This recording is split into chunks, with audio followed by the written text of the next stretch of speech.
Good evening and happy Easter, Bills Mafia. As it is Easter Sunday here, April 9th, 2023. Had a great day of sports. Masters just finished up with John Rahm taking the title there. NBA playoffs are set. The bracket is all set to go for the play-in tournament to begin on Tuesday. We got some NHL games going on. The Sabres are still in it. I don't think it's going to happen anymore, but big win yesterday for the Sabres. And, of course, we have baseball going on. I saw Aaron Judge hit 2 home runs today. So like I said last week, this is a great time of year for sports, as that's where we will fade the music out. Hope everyone had a great Easter, celebrating with your family, friends, doing whatever you guys had to do. I had a very nice day. I was going to take my post-Easter dinner nap. I was in a bit of a food coma there. But the Masters were on, and isn't that just Easter? You finish your dinner, and then the Masters are on from Augusta, and it's just so green, and it looks so nice, and you have Jim Nantz calling it, and, I mean, really, that could put you to sleep, but something about the Masters, like, I'm not that big of a golf guy. I got into golf a lot more last year. I would always go to the driving range just to see how far I could hit, but last year, I had more time, so I actually golfed. And I usually don't watch that much. I definitely play more golf than I watch. But again, it's the Masters. So I was doing that in between getting ready for the show. And here we are. As like I said, it is April 9th, and we are just a couple of weeks away from the NFL draft. So in terms of tonight's show, what are we going to be talking about? Well, obviously the NFL draft, right? So the title of tonight's show is, are the Bills going to trade back, or should they trade back? Because I wrote an article about that this week, and I think that is a very interesting topic. And I'm going to open the show up per usual, and we're just going to get into it. We're going to discuss about whether the Bills should actually trade back or not, because it's interesting. I saw a report that the Bills want to trade up now. Now, that was from Dov Kleiman, I think. So I don't know if that was true or not, but I just don't see that happening. The Bills only have 6 draft picks this year, so if anything, I think they're going to trade back. But that's what we're here for, right? We're going to discuss. It's going to be a fun time. So again, I'm going to open up the show. As soon as I get done with my opening here, Zach is going to come on and share his thoughts about what the Bills should do in regards to trading back or not. And then we're going to get into specific players and positions that they can target. And Bryce Martino is going to come on for that. So it'll be us 3 again tonight, getting you guys ready for the NFL draft, and want to get you guys in here as much as we can. So, you guys are the other co-anchor tonight, as always. I saw some people were in here commenting about the Sabres, maybe the Masters, maybe I didn't see that. Before I get into it, real quick, I did see last week that we had some Knicks fans in here. Do we have any NBA fans in here? Because I obviously don't want to talk about the NBA too much. But again, the playoffs are set. The bracket is set. My Knicks are going to Cleveland. I'm thinking about making the trip to Cleveland. Do we have any Knicks fans in here, or just NBA fans in general? I'm very curious before we get into all this draft talk. So I'm going to keep the comments on. I'm going to see what you guys have to say about that. But, before we get into the draft, okay, there we go. Let's go Knicks, baby. David Stevens, my man. Terrence, another one. Look at that. 2 for 2. Not too often do you see too many Knicks fans in here.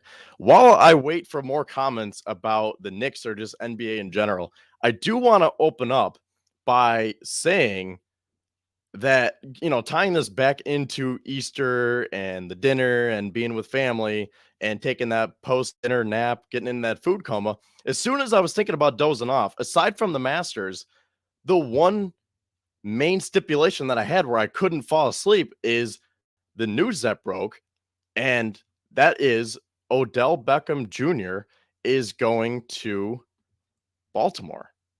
So what do we think about that? Because this was a hot topic last offseason. It was a hot topic during the season, and it was a hot topic this offseason. And you know what? I'm glad that he's not coming to Buffalo. And I want to be careful with how I say that, because I have remained true to what I've been saying right along. That, do I think Odell would be nice? Yes. I think if you can get a talent like Odell That's obviously a boost. And last year, when Rev was hosting the Writers Club, I was on as a contributor, a guest, whatever. And I remember having the same conversation. And I told Rev, I said, you know what? I would love Odell here, but what's the cost going to be? How much are we going to have to pay Odell? Because if he wants loads of money, I think he has to do that elsewhere. And last year over the summer, I was under the impression that the Bills wide receiver room really wasn't that bad because I'm thinking, okay, you have, you have Stephon Diggs, you have Gabe Davis, who's supposed to be a breakout wide receiver too. They just signed Jamison Crowder. They're expecting big things out of Isaiah McKenzie. They drafted Khalil Shakir. What do we have with Isaiah Hodgins? They have Jay Kumaro. And then once the season unraveled, I was like, this wide receiver room is probably a lot more thin than a lot of us were giving him credit for. So I was like, man, it would be really nice if we had Odell right now. So then as the season was winding down and then we got into the offseason, I was like, okay, maybe we should go to Odell. But then the other main thing was this guy is coming off of an ACL tear and he has an injury history. He's not the same Odell that he used to be with the Giants. So you couple that with the fact that he wanted a lot of money. And then Odell came back and said, hey, according to a source, the source is me. I'm not asking for that much. I just don't want to be underpaid. And I can't remember what price he put on it, but it was somewhere around, it was in single digits in terms of millions. Like, I don't want to get paid 5 or 6 million. I want to get paid like I'm Odell Beckham Jr., but I understand that I'm coming off of an injury. But now the Ravens just gave him a 1-year deal that can be worth up to $18 million with $15 million guaranteed. And I don't know the specific numbers, but I believe his base salary is 1.1. So that's really not that bad. But then he has a huge signing bonus of 13 something million dollars. So at the end of the day, when you're paying him $15 million guaranteed up to 18 million, no thanks. I'll go get someone else. And the Bills did. I mean, I really highly doubt that the Bills are going to be signing anyone else in free agency here. They already got Deontay Hardy. They already got Trent Sherfield. Now they have to draft someone because that is the focus now. And we are definitely going to get into that tonight. But yeah, I just wanted to open up with that because Odell going to Baltimore was a bit of a shock for me. He had that visit scheduled with the Jets tomorrow, and the Ravens said, hey, here's some money. You don't have to go to the Meadowlands again. Just come to Baltimore. And he was like, okay, you're going to give me some money? Let's go, baby. So I think that instantly boosts Baltimore. And now this is curious because I wonder what happens with Lamar. Does that entice Lamar to want to come back to Baltimore anymore? And remember, if Lamar does get traded, the Ravens get 2 first-round picks. So either way, I don't want to say this is a win-win for Baltimore, but I don't think they're in as rough of a spot as maybe we were giving them credit for because it looked like they were going down pretty far. I know I was listening to Shope and the Bulldog when they're in their power rankings, and they had Baltimore pretty low. And I agree. I don't think Baltimore is that great, but I also don't think that they're that bad. And I think that Odell definitely helps because this is a team that pretty much was refusing to get Lamar help with the wide receivers. And they were playing like it was the 1970s smash mouth football. Let's just load up on defensive backs and defensive ends, and we'll go trade for Roquan Smith. And we're going to have Mark Andrews be our he's going to be our tight end one and our wide receiver one. And we're just going to stock up on running backs. And they just had no one in the wide receiver room. They traded away Marquise Hollywood Brown, and then they're left with a bunch of youngsters. So I was definitely surprised. And if I'm a Ravens fan, I'm definitely happy, but I'm also cautious just because, again, he's coming off that injury. And again, that's a lot of money. I'm not sure what the Ravens cap situation was. But again, overall, I think that was a good deal for the Ravens. Okay. Now, before we get into the Bills here, just to round this up, we got a Let's Go Yankees in here. Let's Go Raptors. I could get down with the Raptors. I jumped on the wagon, not going to lie. The Knicks weren't in it. And when Kawhi was there, that was a fun time. So I definitely jumped on the wagon for a little bit. I have this weird relationship with Toronto where I'm like, well, they're technically the closest city to us, so I can root for the Raptors, but I hate the Maple Leafs. Blue Jays, maybe because they're close. The Bisons, they were here during COVID. but being a Yankees fan, I can't really root for them. So if I had to go with one Toronto team, it would have to be the Raptors. So, yeah, they're in the plan, I think, right? Yeah. Big Knicks fan. Let's go, baby. Double A. And then Dave with the blue and the orange. So, okay. Now, getting into the NFL draft here and what the Bills are going to do. Again, we are talking about whether the Bills should or should not trade back, because I think that this is a year where I don't want to say they have to, but I think it would make a lot of sense for this team to trade back, especially because we are all in agreement that they could use a linebacker, right?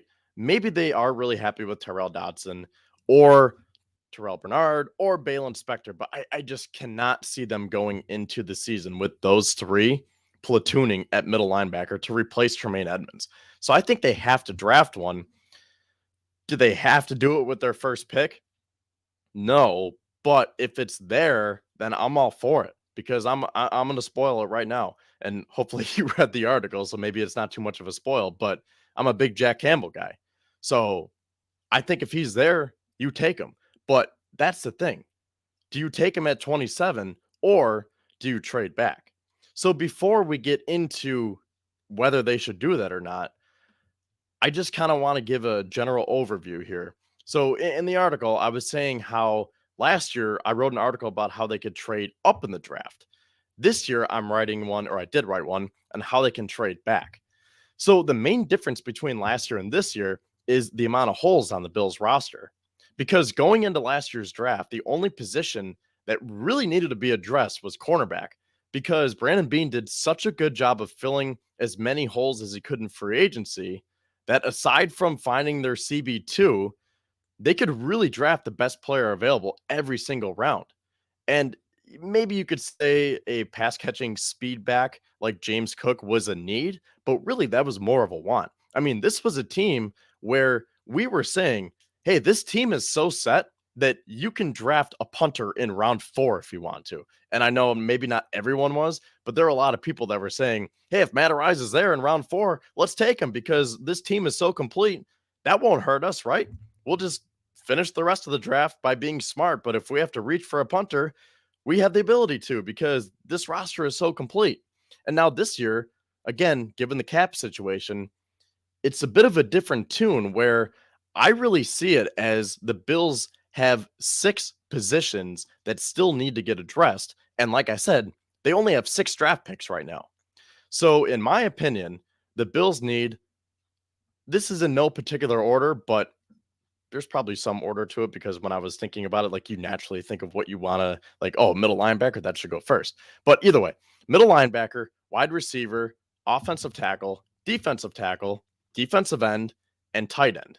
Now, again, that's my opinion. Maybe you guys defer a little bit. Maybe there is another position that I didn't list. I know some people want to get a safety.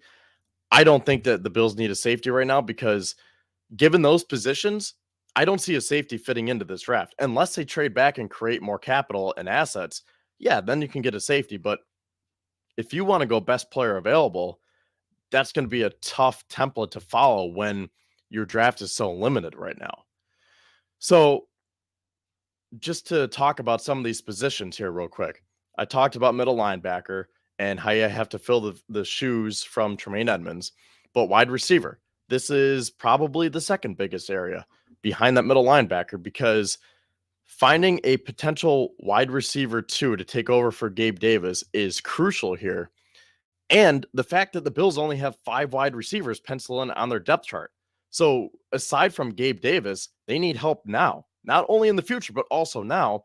And you just want to give Josh as many weapons as possible, because we talked about that last week, how the last first round pick that Josh Allen played with on offense was Kelvin Benjamin. And he was a 2014 first round pick by Carolina. So I'm not saying that you have to reach for a wide receiver in round 1 just so Kelvin Benjamin's name isn't, clouding over this franchise. But I would like to see them draft a wide receiver before Saturday at least, because some of the stats and the facts that I was reading off last week, where Zay Jones was the last wide receiver that the Bills drafted before day 3. And this is a team where they typically draft defense first and then they round out their draft by taking offensive players on day 3. But again, the problem with that is those guys aren't necessarily going to make your roster. That's more just for depth and competition. And you, like I said, you just want to round out your draft, fill your roster.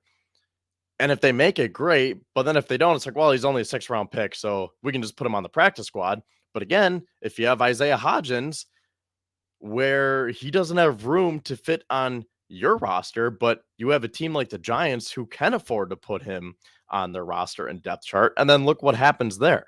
Again, that's just one small sample size, but it's a pretty good example where I think a lot of us, I know I would love to have Isaiah Hodgins right now. So, yeah, wide receiver, that is a must for me. Tight end, that's another position that could use an upgrade. Again, this is no specific order, but I just figured in terms of getting those pass catchers for Josh and getting more weapons, finding a tight end 2 is their position that could use an upgrade because the Bills have acted like they've been wanting to run 2 tight end sets pretty much since 2019, 2020. I mean, going back to Tyler Kroft, Jacob Hollister, OJ Howard, most recently Quentin Morris, and they just have never been successful at it. And then you couple that with Ken Dorsey not even really knowing how to utilize Dawson Knox to his full potential this year. And it's just like, how are they going to do this with 2 tight ends now? But I think you can look at that and say, well, maybe they didn't have the personnel. Maybe Dorsey wasn't comfortable enough to use Quentin Morris in that regard. And as you'll see, I'm going to plug this right now. We have our mock draft round 4 coming out tomorrow on Buffalo Fanatics right here. So I have someone in mind. I don't want to spoil it yet, but I think the best way to go about this is by finding someone who does the opposite of Dawson Knox, because we talked about that a few weeks ago. Finding the best complementary piece to James Cook and Nyheim Hines is finding a running back who does.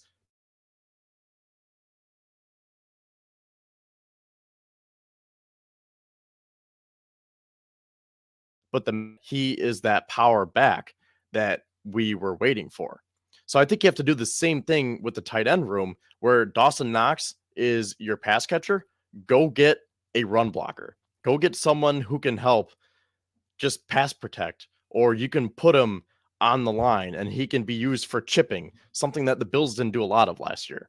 So we're up to 3 positions right now: middle linebacker, wide receiver, tight end. And then moving over to the lines, right tackle is another position that needs some work, as the only player who the Bills signed to give Spencer Brown some competition was David Quessenberry. And I think we can all agree that's not a permanent solution. And I'm really not going to be confident if we roll into training camp and then the regular season with those same 2 right tackles this year. And again, I'll say this right now. I think the Bills are still very high on Spencer Brown because he didn't have that full offseason last year to totally recover from that injury, and he was a step behind. So I think they're going to give him the benefit of the doubt, and I think he can still get better because he did show some promise as a rookie, and he had some nice moments last year in his sophomore season as well. But I think you need more stability because let's say Spencer Brown comes out and he is just playing amazing, but then he goes down with an injury. Are we just going to roll with David Quessenberry for the rest of the year and into the playoffs and hopefully the AFC Championship game and Super Bowl? Nothing against David Quessenberry, but he's going to be 33 in August, and he had a 59.4 PFF grade last year and allowed 4 sacks and 396 snaps. So the point that I'm trying to make is you need a little bit more out there. So this is another position where the Bills typically don't draft too early. I've seen a lot of people talking about Matthew Bergeron from Syracuse, maybe like a day 2 pick. I could be down for that, but I just want to put it out there right now. Let's not get our hopes up for an offensive lineman too early because they have never drafted an interior offensive lineman before day 3 under the McBeane era, and they've only drafted 3 tackles since 2017 before day 3. So I could see that being more of a Saturday pick, but the point is they need some more help out there. And switching over to the defensive line here, we'll start with defensive tackle, this is a position where the Bills have pretty much filled, where they have 8 defensive tackles under contract.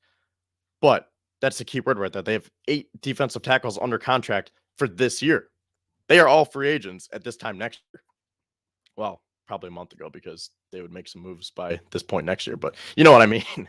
So after 2023, they do not have one single DT under contract. So I think that is, again, definitely another position that you're going to want to address and try to rebuild and restore that pipeline.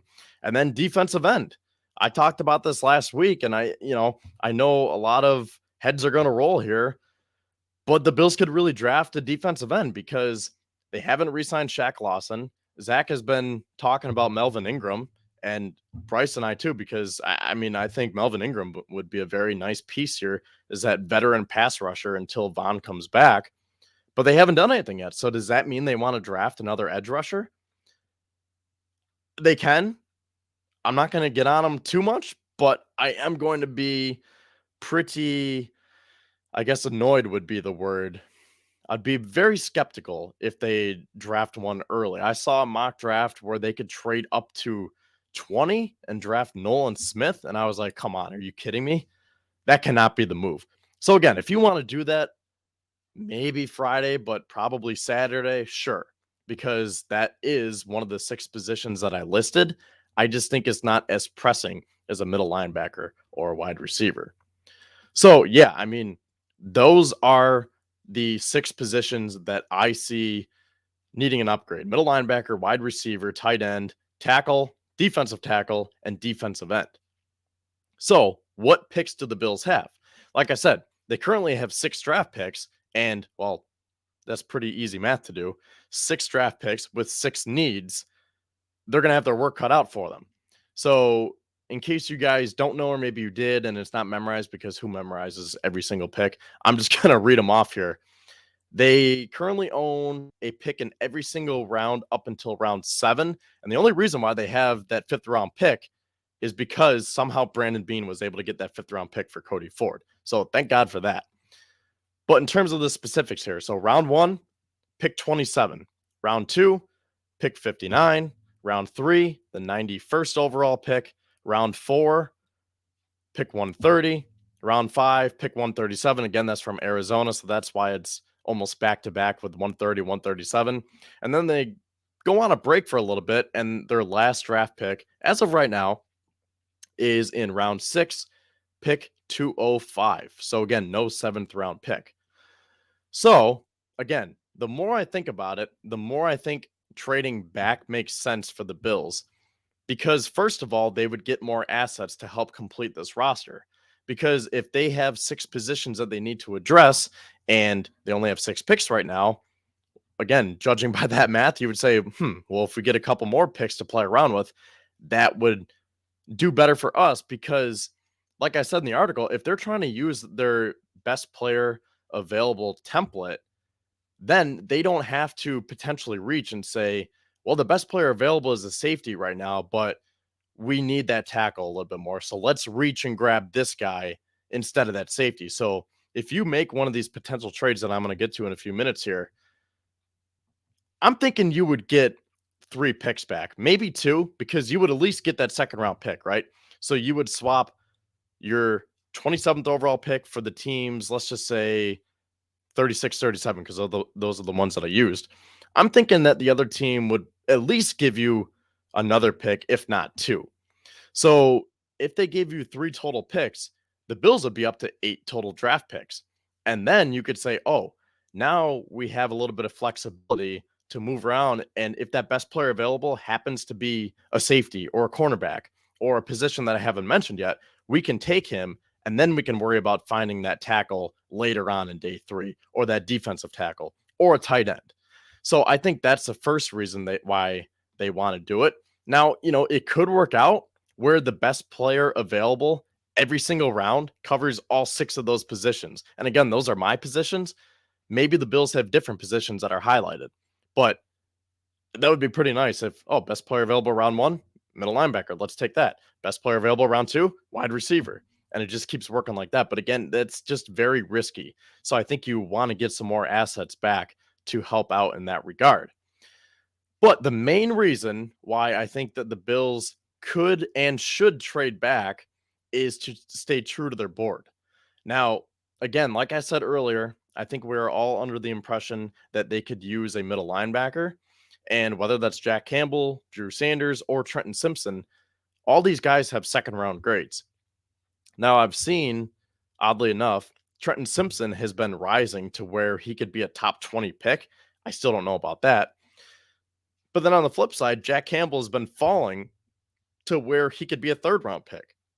And again, I don't want to read into that too much because I think he is still one of, if not the best linebackers in this class. It just all depends on what the team wants and what they're looking for. Personally, what I want for the Bills, I think Campbell is the best fit, like I already mentioned. So, if they are looking for that tight end tight end. I was looking at that on my sheet. If they're looking for that middle linebacker and they say, well, you know what? We want to stay true to our board. We don't want to reach and take Jack Campbell at 27 just because we need a linebacker, because that's not what we do. Brandon Beane always finds the correct value for the correct pick. So that's where I'm thinking they could trade back 8 to 10 spots, get some assets in return, and then that's where you could take a Jack Campbell or a Drew Sanders, or maybe it's Trenton Simpson. So that's how I see it. I definitely see this being an option for the Bills. But now the question is where to trade back to. So the first question you have to answer is, who do you want to trade with and what would be the value in return? And the first thing that you want to look for is which team has the most picks and might want to trade a couple of them in order to move up.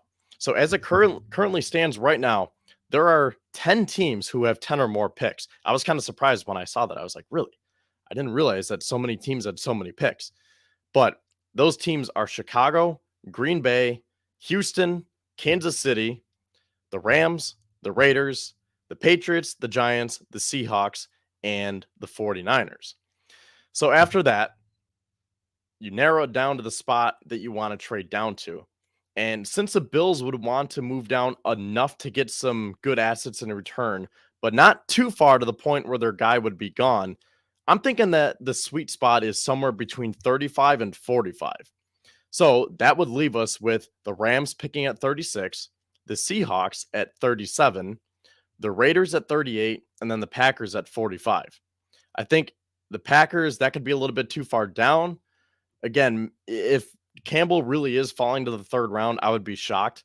So I'm thinking that you don't want to wait around and play this game and say, well, we'll just keep trading around like we did last year with James Cook. And then luckily they got James Cook. This is more of a pressing need where you say, you know what? We already traded once. We're going to take him right now. So that's why I scrapped Green Bay from this. I also scrapped the Raiders just because they are an in-conference team and they were a little bit further back, not by much, but the two teams that I narrowed it down to were the Rams and the Seahawks. So let me pull up my couple of trade proposals here. So I think the Seahawks make more sense because they are in less of a rebuild mode than the Rams right now, where both teams have a lot of picks. And as much as Les Snead and the Rams have said F those picks, I think they're going to actually covet those picks for once and say, wow, we actually need to draft for once. I could be wrong, as we'll get to with my second trade proposal, but here is what I have coming to Buffalo. Again, this is all in the article if you guys want to reference it, but I have the Seahawks getting pick 27 for second round pick, the 37th overall pick, the 83rd overall pick, which happens to be in the third round, and then a fifth round pick, which is pick 154. So again, the Seahawks are in more of a win now mode where they might be willing to part with some of their picks in order to speed that process up, because I think they were even a little bit surprised that Geno Smith did as well as he did. They gave him that big 3-year contract extension. Maybe they draft someone like an Anthony Richardson who can sit behind Geno. But if they are giving him a 3-year contract extension, I'm thinking that they like Geno for at least the next couple of years here. So if you have 10 picks to play with, they might say, you know what? We'll get rid of 2 of them. And this is a win-win for both sides where we're helping you, you're helping us. It's out of conference. And on top of it, the Seahawks already have 2 first-round picks thanks to Russell Wilson. So this would give them 3 first-round picks. And the Bills would really be helping Seattle here. And if they're all in this year with Geno with 3 first-round picks, I think this would be a no-brainer. But the thing is, I'm just not sure if they would have the same value on players because remember last year and pretty much any year, but really last year, I remember the story coming out where there weren't a lot of players with first round grades, at least from Brandon Beane's perspective. So if John Schneider looks at that and says, well, you know what? I think we're going to stay put because I'm not sure if we can find 3 players that are truly first round grades that could actually fit our system. So that might be the one stipulation holding it up. But again, if you look at it from that perspective and say, you're helping us, we're helping you, you can have 3 first round picks. We're going to have 8 total picks now, and we're going to fall back into that sweet spot to draft our guy, whether it's Jack Campbell or Drew Sanders or Trenton Simpson or maybe someone else. But I'm really liking this trade offer. Now, if they don't want to go with Seattle, or if Seattle rejects it, again, I think the Rams could be another option here. And as much as I said that the Rams might want to covet those picks, this could be a little bit of both, where they get the best of both worlds, because the Rams don't have a first round pick as of right now. So they have a lot of day 3 picks. So they might want to get rid of some of those picks to acquire a first round pick. Instead of getting rid of a first round pick, they could get rid of some of their 5th, 6th, and 7th round picks to get a first round pick. And that can entice them and say, you know what? We only have a 2nd and 2/3 right now. No 4th, no 1st. Yeah, we can shut off a couple of our late day 3 picks and give them to you guys. We'll help you out. You help us out. We'll get a first round pick. So this is the package that I came up with where, again, the Rams don't have too much to play with. And I don't think that they're a team that really wants to play around right now and say, yeah, we'll just give our 3rd round picks and, F those picks. I think they are finally going to be smart about it. But as of right now, they have 3 5th round picks, 3 6th round picks, and 2 7ths. So I think you can get one of each, really stockpile on day 3, and obviously get that 36th pick there. And hopefully Jack Campbell is going to be there. And then again, you would be helping them out. They get the 27th pick and all is well. And the Bills already have a relationship with the Rams because they have their 2019 2nd round pick in Taylor Rapp and their 2019 5th round pick in David Edwards. So maybe it can continue with the draft here. But if they were to pull off a trade like this would make total sense from the point of view of what I was saying, how the Bills usually don't draft offensive line too early. If you stockpile some of these Saturday picks, that just screams offensive line and defensive line, where the Bills might look at that and say, ooh, baby, they could be licking their chops and say, we're going to go heavy offensive line now that we have a plethora of picks to play around with. So that is how I see it. Those are the 2 trades that I proposed in the article. And I'm going to bring Zach on in a few minutes to talk about this. And I see we have a bunch of comments. I got to get to those too. But again, I think this is a very interesting discussion to be had here. Now, before I do bring Zach on, I just want to talk about who the Bills should draft. For as much as we're saying trade back and stay true to your board and which linebacker should it be. So let's talk about some of those linebackers. And for all we know, they could be totally targeting a different position where, I saw that report that says the Bills will trade up for an offensive weapon or maybe an offensive lineman. So this is all just spitballing here, but I'm thinking if I were the GM, I'm looking at a middle linebacker here. So that's why I'm thinking it's Jack Campbell, because Sean McDermott has always had a big stud Mike linebacker in the middle of his defense.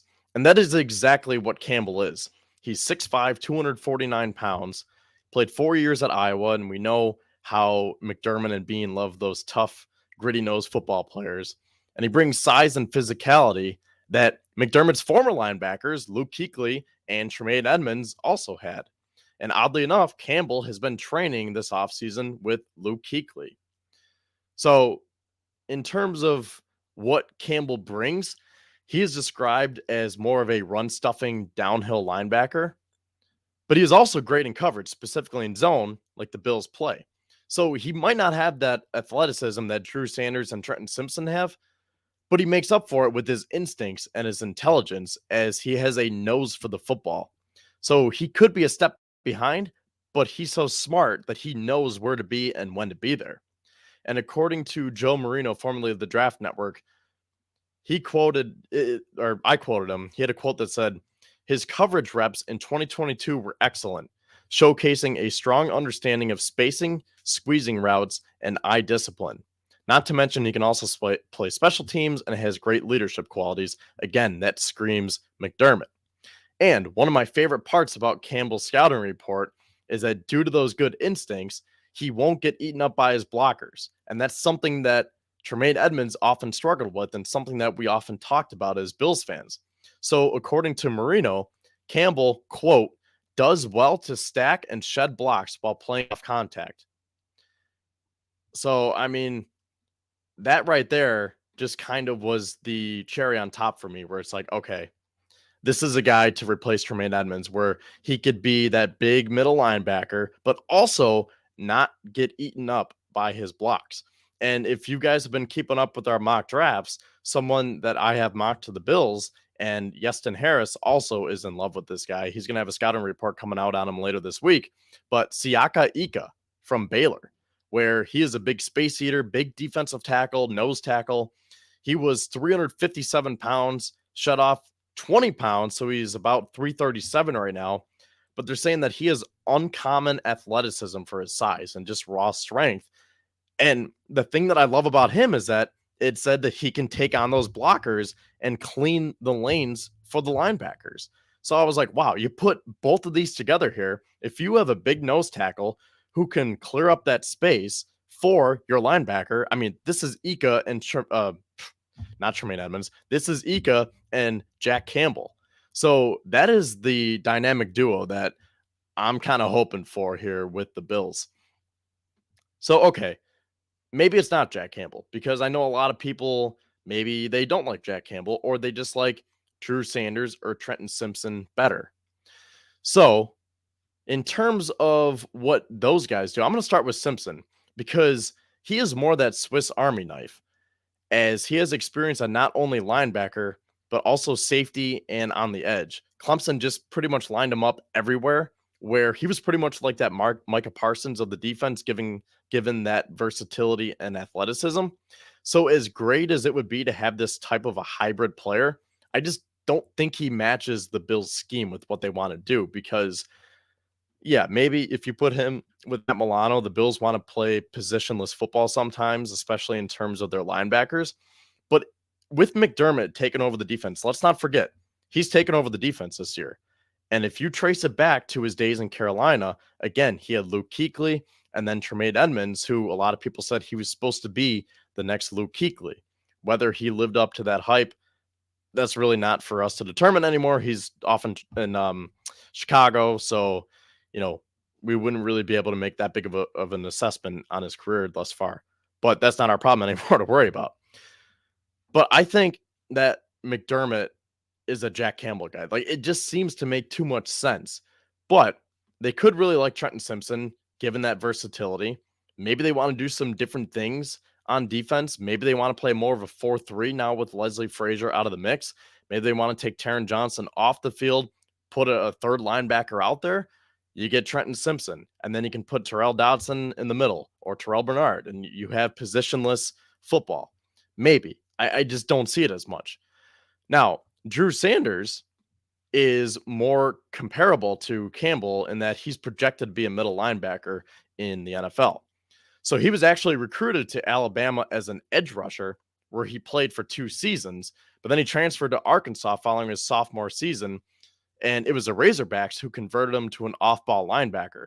And he had a great junior season, compiling 103 total tackles, 13.5 tackles for a loss, and 10.5 sacks. However, Sanders is a bit undersized to be an inside linebacker at the NFL level. He is listed at 6'4", 235, so that's just a little bit more than Matt Milano. And, size doesn't necessarily matter. But again, I just think that the Bills want that big Mike linebacker in the middle, because something that stuck out to me while reading, it was Kyle Krabs' analysis on the Draft Network. He said, quote, his size as an interior stack linebacker could present leverage challenges to stay under blockers who climb up into his lap. And that is something that I just mentioned that the Bills are trying to improve upon, where Edmonds was getting eaten up by those blockers. And if you're thinking that Jack Campbell, given his size and his instincts, will not get eaten up by them, especially if you draft that nose tackle, like a player like Ika, then I don't know if Drew Sanders is really the fit. And in addition, he is very raw playing the Mike role. He's only been there on the inside for 1 year. And the Bills aren't in a spot right now where they can say, oh, go ahead, take your time. We can develop you. We can just use Terrell Dodson. I mean, no, the Bills' window is right now. We've talked about this before. The window was always open with Josh Allen, but it is fully open for the next 2 years. After that, you're going to have to do some maneuvering here in order to get your roster in shape when you have guys like Micah Hyde, Jordan Poyer, Von Miller, maybe Gabe Davis. All these guys will probably be gone. Josh Allen will be 29 years old. Diggs will be past 30 years old. So this window is 2 years, and as great of a talent as Drew Sanders is, and as great of a prospect as he is, I just don't know if the Bills are going to want to have time to develop him, where, again, I just think Jack Campbell is ready to come in here day one and fill those shoes that Tremaine Edmonds left. I could be wrong. What do I know, right? But that's the way I see it. I'm curious to see what you guys have to say. I see we have over 100 comments, so I'm going to get to those. I'm also going to bring Zach on here. But yeah, that's pretty much how I rounded out the article. Just saying that I think the Bills are going to stay true to their board. And maybe, again, I already said this, but just to reiterate, maybe they don't go for a middle linebacker first. Maybe because the best player available, they take an offensive tackle, or they take a wide receiver, or a tight end. I mean, that was something that I heard Sal Capaccio say on WGR weeks ago, that what if they want to draft someone like a Darnell Washington, if they really want to play more of a 2 tight end set, they want to get more help for Josh Allen in terms of pass protection. Well, maybe you kill 2 birds with 1 stone and you get Darnell Wright.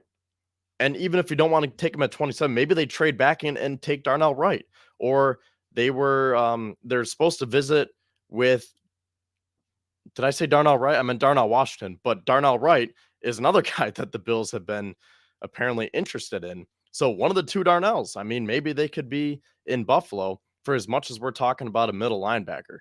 So with that, I'm going to bring Zach on it, see what he thinks about the 2 Darnells, the 2 middle linebackers, the 1 Swiss Army knife, and everything else in between.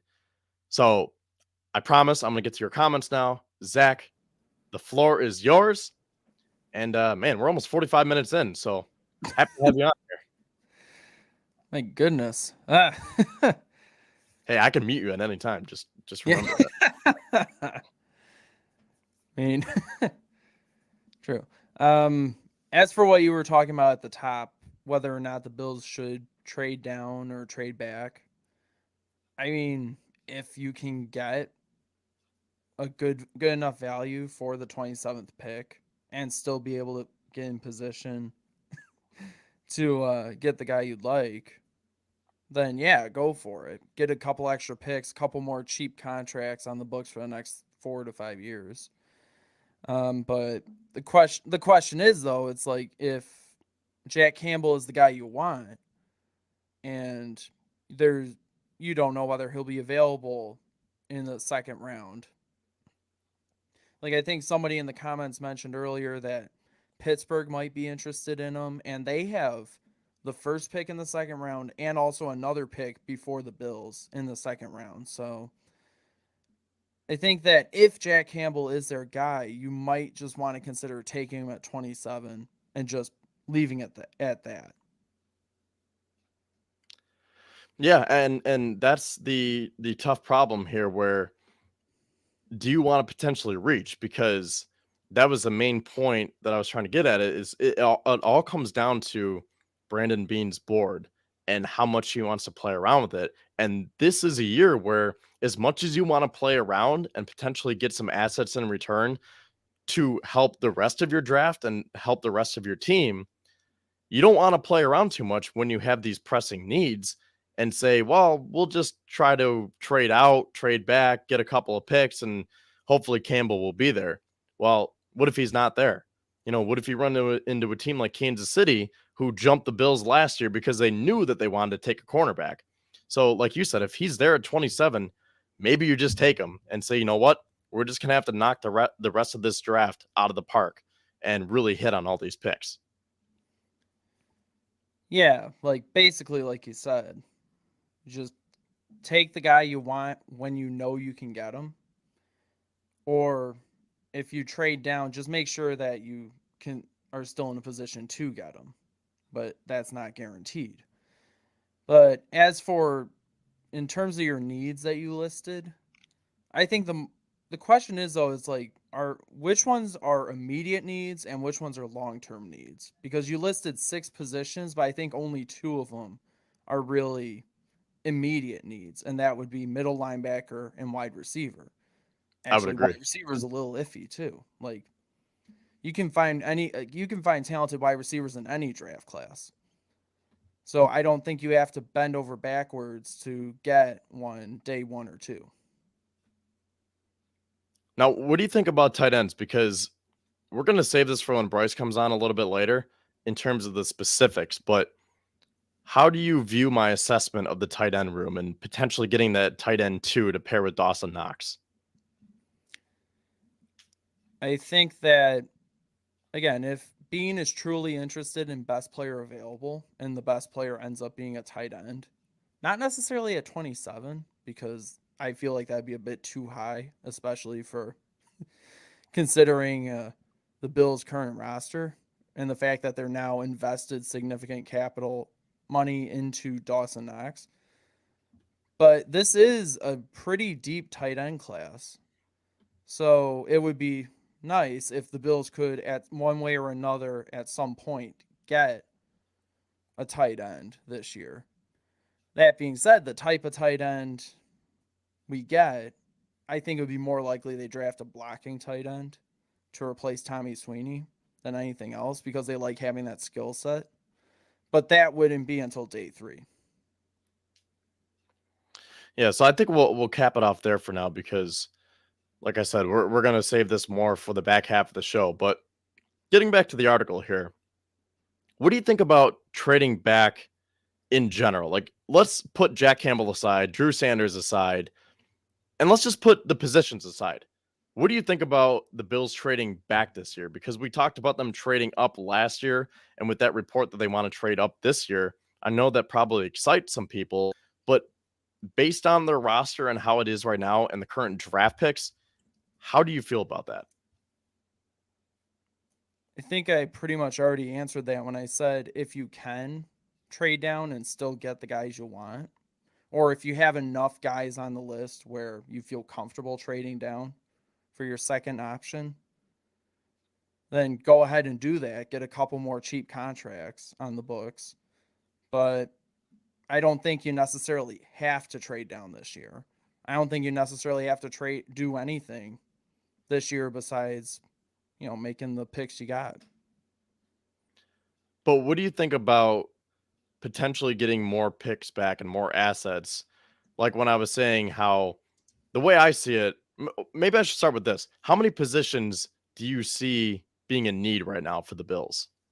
Like whether that means a need this year or for the future or a little bit of both. Like how many positions do you think just need an upgrade in general? So, as I just said a little earlier, pressing needs only 2 positions: linebacker, wide receiver. And again, wide receiver is sort of one of those where I think it's even being relative saying wide receiver is a pressing need. I think most of it's just overreaction to the last game of the season But as But I for mean, like, long-term needs, yeah, like I think everything together between like pressing right now, but just as a whole. long-term needs, I could see offensive tackle, center, because Mitch Morse isn't getting any younger, and we don't know how much longer he can go, especially if he gets another concussion, or how many more concussions he can sustain before he's forced to retire. Offensive guard, I think they kind of took care of that in free agency, but if you happen to like get into position on day 3 to take Andrew Voorhees, I would like him as a stash option. But also edge rusher could be a long-term need. Not could be. It will be a long-term need because Epinesa is in the final year of his rookie deal. Basham's entering the final year next year. They still need to figure that out behind Groot and Vaughn. And I still think that even with signing Taylor Rapp, I still think safety is a long-term need, but I don't necessarily think it's a significant need where you have to use a day 1 or 2 pick this year. So I apologize if maybe I asked the same question twice. Is Kevin listening? Yes, I was listening, but I was also trying to catch up on the comments. So I had one eye here, one ear there. So apologize if you repeated any of that. But I'm glad you brought up the Andrew Voorhees point because I was thinking about that too. I was going through a mock draft today and there was a trade back option that I accepted and I was able to get another pick. And Andrew Voorhees fell to the Bills right there. And I was like, that's another option where if you trade back and the Bills go from 6 draft picks right now to potentially having 8 or 9, like you said, you could stash him away, a guy coming off of a torn ACL, and you want more help on your offensive line. Well, the Bills patched it up this year. There we go again with the word patching, but 3 of those 4 guards are on 1-year deals. So you could get an Andrew Voorhees and he'll be ready to take over for someone like Butker or David Edwards next year.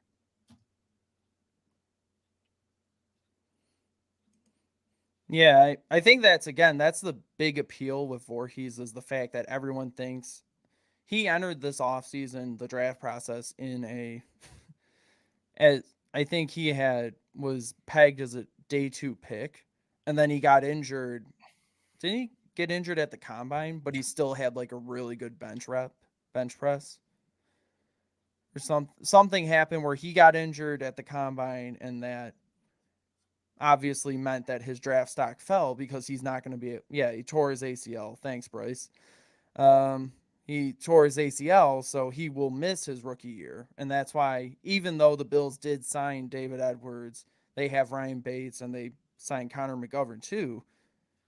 I I would view Voorhees as more of a luxury pick, if anything. I don't think they actually will draft him, or that he'll fall to the point where they could take him in the 4th round. Maybe somebody takes him just slightly earlier than where they are, but I mean it would be nice to do that and get a long-term depth option / somebody who could come back when healthy and compete for a starting job should Bates or McGovern underwhelm. But I don't think it happens. It would be nice though. Yeah, it would be. So I have a couple questions for you here.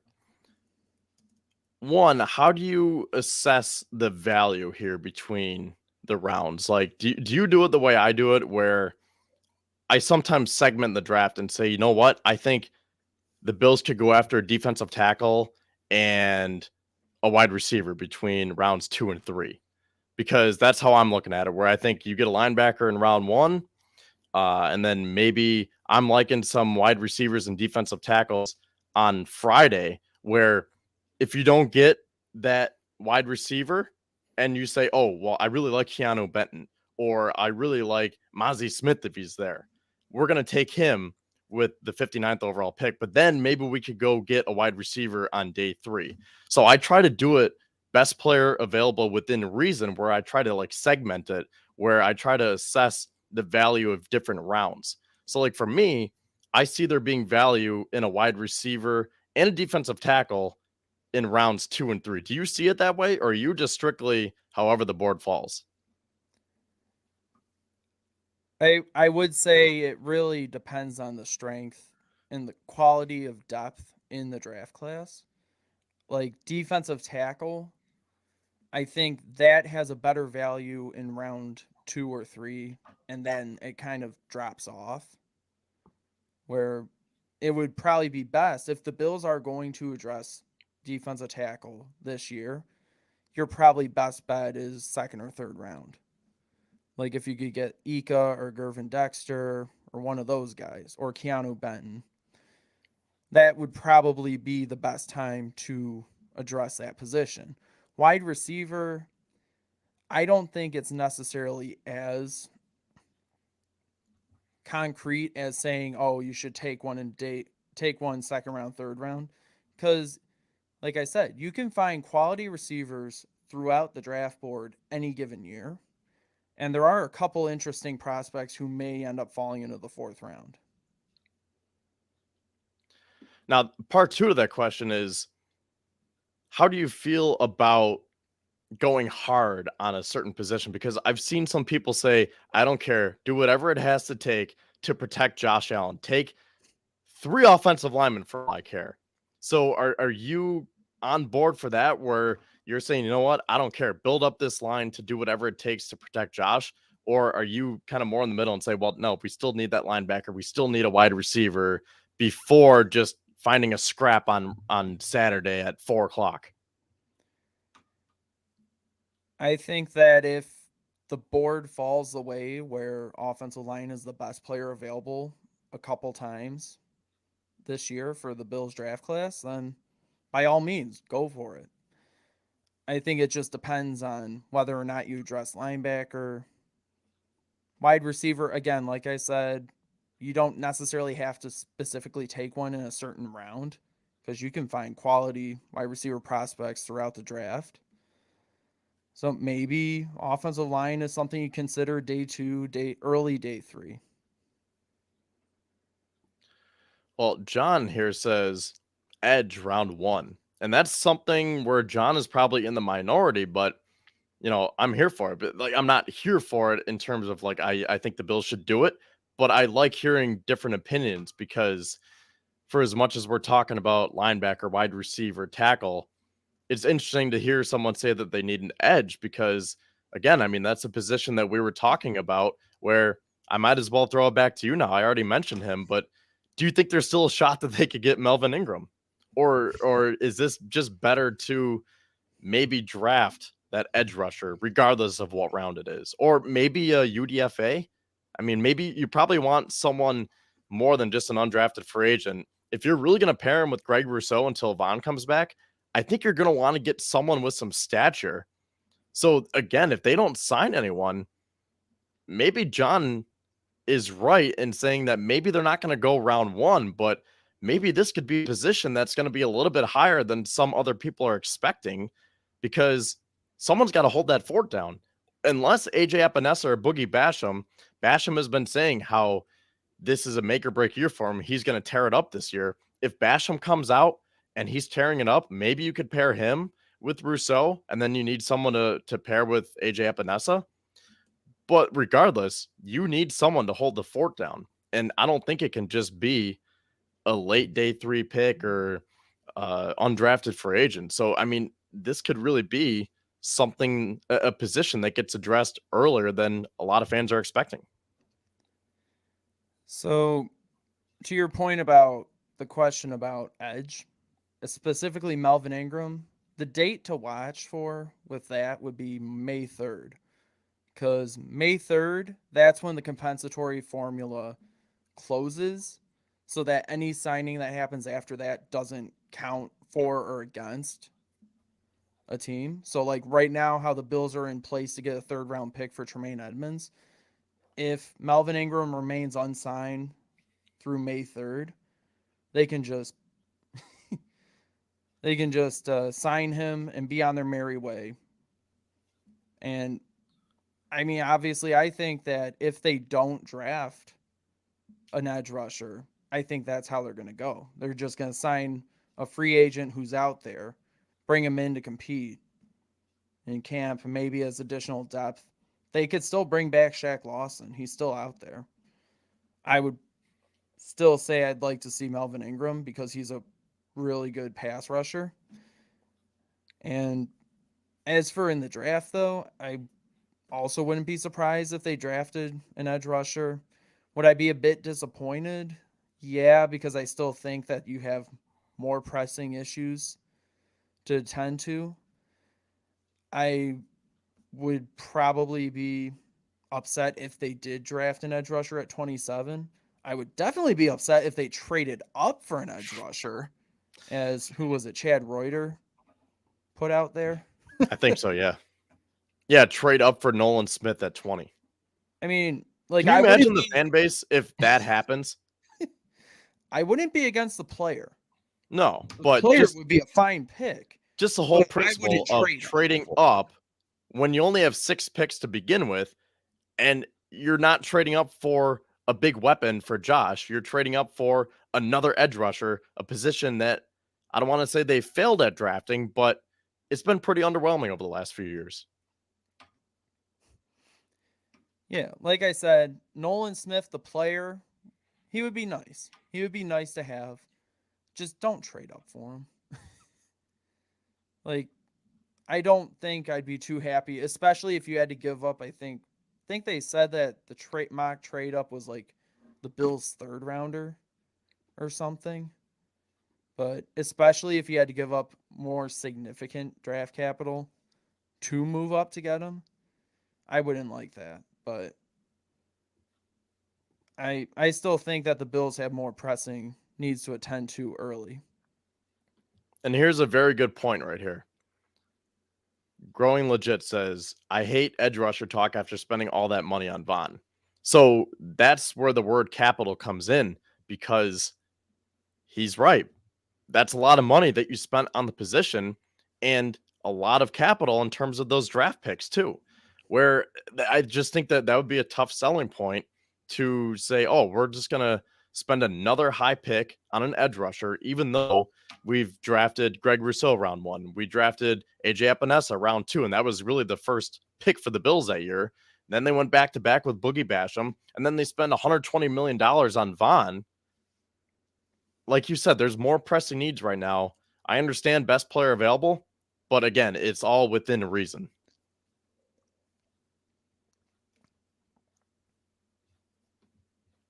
Yep. Now, going back to what you were saying about the compensatory formula, I'm glad you brought that up with the May 3rd thing, because that's interesting. Because they could just rely on that and say, yeah, we don't need to draft one, but are they confident that the guy that they would want post May 3rd would be there? Like, would Melvin Ingram still be there? Or will Shaq Lawson still be there? Maybe. But we know how Beane operates, where he wants to fill as many holes as he can in free agency and then the draft, where if he didn't fill it in free agency, he didn't fill it in the draft, it just seems very un-Beane-like to not do anything until after May 3rd. Yeah, like, obviously Beane's going to be in contact with players if they have any more free agent targets. They'll be talking. There's still plenty of time until the draft for deals to get done. The difference here is, though, is that, like, Melvin Ingram, if he's all for a 1-year, $1.77 million deal, go ahead and sign him right away. Don't wait till May. May 3rd, they could sign him to whatever type of money that he would actually want, which over the last couple of years, he signed 1-year, $4 million deals. So that's the whole point of me saying May 3rd. Like, Melvin Ingram's still out there. Obviously, either he hasn't had the interest or the money wasn't where he thought it should be. So there's a reason he's still out there. There's a reason Shaq Lawson's still out there. There's a reason Justin Houston's still out there. And I can keep listing guys. But ultimately, it really just, we'll find out soon enough. Either the Bills are going to draft one or they're going to sign one. Maybe they do both because you end up, because, you know, you have a preseason roster to fill up. But I don't think that the Bills should spend significant draft capital day 1 or day 2 on edge rusher if they're going to draft one.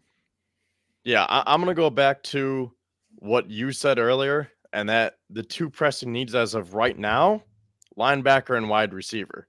And like we said, there are other needs when you look for, yeah, you could make a case for this year, but also for the future as well. Like with the tight end too, that would be for this year and really maybe not for the future. Well, it would be for the future because you would have him and Knox under contract. Defensive tackle, that'd be more for the future. But yeah, in terms of right now, linebacker and wide receiver. With that, I'm going to bring Bryce on so we can get into more of the specific players here. As Bryce joins us now on the BF Writers Club. Bryce, how you doing?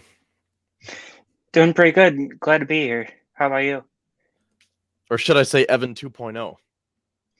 Yeah, Evan 2.0, Harry Potter, whatever you want to call me. I've been called everything on this show the last couple of years. I'll call you Bryce. All right, that's fine too. I'll answer to anything. All right, Bryce. So before we get into like the specific players here, where are you at with what I was saying about trading back? And I think you're a Jack Campbell guy, right? So first of all, do you think that the Bills should trade back? And then second of all, who should they trade back for and what position? So I guess really three questions, but just give us your general overview here about what you think the Bills should do in just a couple of weeks. Yeah, so, obviously you guys mentioned it earlier and we've mentioned it on a bunch of shows. The Bills have a lot of needs to fill this during the draft this year. So if, say, someone like a Jack Campbell or an offensive lineman or whatever, whoever they like isn't available, then I could see a trade back. But, only if that player is gone, because I don't see them just trading back for the fun of it. If Jack Campbell or Trenton Simpson, Drew Sample, whoever is still, available, I don't see them, making that move. But it would be nice in mid rounds to have that, another couple picks with how many positions we need to fill.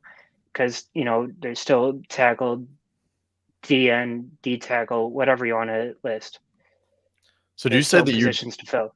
You do not see them making one of those trades? Maybe not the one that I proposed, but do you just not think that that's going to be on the radar?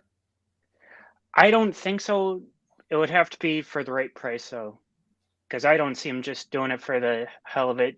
Just saying, shit, just give us a third or fourth round pick. We'll do it no matter what the cost is. I don't want that to happen at all. Now, Zach, I'm not sure if we necessarily talked about this. So, I mean, this is more for both of you guys. But the way I put it in the article and then with the opening here on tonight's show, that I'm thinking that the sweet spot for Jack Campbell is 35 to 45, but really I would say 35 to 40. Where do you guys see Campbell or maybe even Sanders? But do you see that as a similar number where, again, you don't want to trade back too far, but you want to trade back enough where you can get some in return? But, I'm just very perplexed when I see Jack Campbell's fallen down to 75 now. I mean, that's way too far, right? Yeah, who the heck is mocking Jack Campbell to go into the third round? I've seen a couple different sites where it's saying that he's going to fall and Trenton Simpson is rising up to potentially 20 now. I mean, I guess anything can happen. I don't see it. I think that he ends up going anywhere from, I'm only saying 27 because the Bills are there, to like early mid second round. It's hard not to take him that early because he's a plug and play player. He's ready. He's polished. He can plug him into your starting lineup, can go right away. And that's ultimately what you want in a first round pick, is you want an immediate impact player.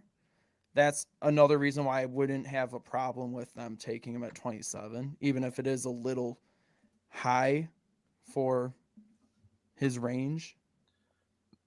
Yeah, that's a good point because they're only 4 picks away from the second round. So how much of a reach would it really be? Where I saw another mock where they're saying that the Patriots could take him at 14.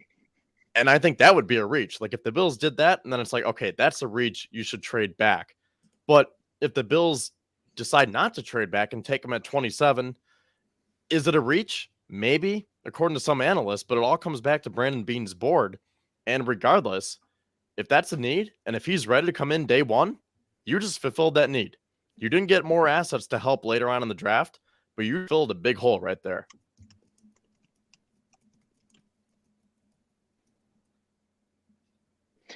Yeah, I mean, I've also seen, people in Buffalo Fanatics Instagram come and say Jack Campbell's falling to, the late rounds. He's not going first round like everyone expects, and he's going to be a bust.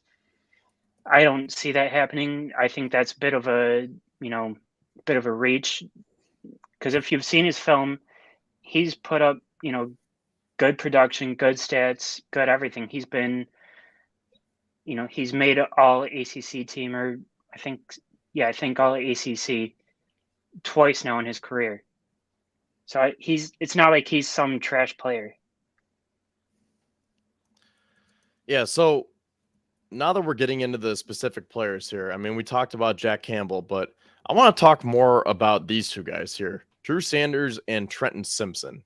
And I talked about their athleticism and their versatility. And that's not to say that Jack Campbell is not athletic or versatile. It's just that these guys have more of those traits. So, again, a two-part question here. What do you think of these two players? And how do you see them potentially fitting into the Bills? Bryce, I'll let you go first here. Yeah, I'll start with Trenton Simpson. We mentioned last week that he has, he's pretty raw and he's going to need some time to develop, which I don't think is a terrible thing from, our linebacker, whoever we draft at 27, just because, we saw how well it worked with Tremaine Edmonds. We saw how well it worked with some of these other players that, being drafts and molds. So it's not going to be that huge of an issue. But yeah, once he's on his A game, Trenton Simpson is probably the best linebacker in this draft. And that's coming from a huge Jack Campbell fan. Zach, what do you think about those guys? I think would be nice to have someone who's like an athletic freak at the position. Like I know I think I've heard that people compare Trenton Simpson to like Jeremiah Owusu-Koramoah. It would be nice to have someone with the athleticism to play and the versatility to play all over the defense. But at the same time, sometimes you just need a linebacker to be a linebacker, like to have that defined role. And I think when you already have Matt Milano as the off-ball linebacker, you just need a traditional Mike, especially when that's McDermott's scheme and his philosophy, and he wants that role. And Jack Campbell just fits that role to a T. Drew Sanders, I think he'd be more closer to what the Bills would want that of the two players, him and Simpson. But he's also a bit inexperienced at the position too. I think he had just converted from edge rusher to middle linebacker, if I'm not mistaken, recently. And like last year was his first real year playing at the position. I mean, it would also be nice to be able to utilize him on the pass rush, but I just think that Jack Campbell just fits what they need at this point. And one more thing I'd like to point out about Trent Simpson too is, now with Sean McDermott taking more control of the defense, I could see him, falling in love with Trenton Simpson just because of his versatility, playing linebacker, and I think he can play some safety too. So if McDermott really wants to take over this defense and mold it into his own, Trenton Simpson has to be the pick. And going off of those points here, the way I see it, if the Bills were to draft either Sanders or Simpson, to me, it feels like that shows that they want to be that dynamic offense where the only way to beat us is if you throw a bunch of touchdowns on us, because the Bills want to play where they go up 21-0 on you and you cannot run the ball anymore. So if they draft a Drew Sanders or a Trenton Simpson, it just seems like that shows that they think that they can be this dynamic team, and Josh Allen can just throw all over the teams and say, okay, now you are forced to throw the ball. You can't run. And that's why we're not going to take a run stuffing middle linebacker, because we're just so confident that we're going to be up by so many points that we're going to take them out of running situations, and we're going to have better athletes to couple with Matt Milano, whether it's Trenton Simpson or Drew Sanders. So if McDermott's taking over, it just seems like Jack Campbell is the guy, because that would be very risky saying, oh, we're just so confident that we're going to go up by so many points that the other teams aren't going to want to run on us as much. So I would think that Jack Campbell would be the player looking at it in that regard. And here's the thing. If you take him with your first pick, you're also not doing anything to help Josh Allen get those 3 touchdowns. You're not giving him more weapons to get out to that big lead. So how would that logic even work? Because Josh Allen is Josh Allen, and he'll find a way to make plays no matter who he has out there. Either that or but that throw a pick at the end of the game. Yeah, and that was where it came back to bite them last year, where they said Josh Allen is Josh Allen, so he's going to figure it out. And you don't get him the correct help that he needs. I mean, that could be their downfall.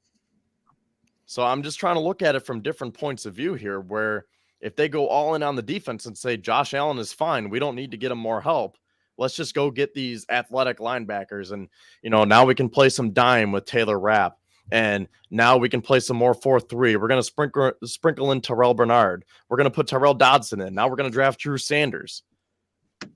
Just looking at it from different points of view, where it makes you think a little bit more. A little bit. It does make you think a little bit. I would also, again, counter by saying that just because you draft a wide receiver round 1 doesn't automatically mean that. No, that mentality isn't why they're losing. No, I think it is. I mean, it's not totally. That's a big part of it, though. Josh is still going to do that even if you gave him Justin Jefferson, Stephon Diggs, Tyreek Hill, and a Derrick giant Henry. fantasy. Yeah, even if you gave him Derrick Henry, D-Hop, he'll still. But you're not making it any easier on him when you're not giving him the weapons. He's still going to want the ball in his hands, though. He'll still do that. He's the one getting the ball in his hands. He's the one who's going to continue doing that stuff. He will, but not to the same extreme. Because look at it last year. I mean, he had Dable, and yeah, you could say, well, he's an offensive coordinator. He's not on the field with him, but he was able to dial him back and say, use the weapons around you. And now, again, small sample size with Dorsey. Can they still grow and improve? Yes, but they both have that quarterback mentality where they say, we're just going to go throw it all over you guys, because they just get in that mode where it seems like last year, there were just too many points where Dorsey needed someone to calm him down so he could calm Josh down. So it was just 0 for 2 right there. And then you see Josh play that cowboy ball, where if you get more weapons and coaching around him, he won't feel the need to do that as much. Yeah, I agree. Josh Allen is Josh Allen. He's still going to do his thing. But if you surround him with more talent, he's not going to feel as much pressure to have to do it all by himself.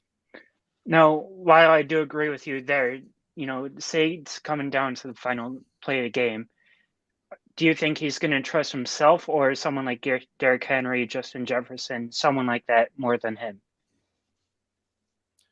Well, I mean, it's different how you ask, because if it's Derrick Henry, that'd probably be a handoff. Justin Jefferson, Josh would still have the ball in his hand.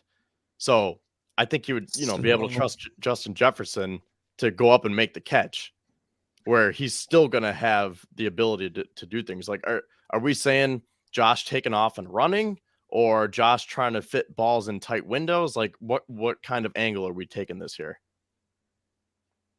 I'm You taking mean it, Josh, taking it off and hurdling or trucking somebody.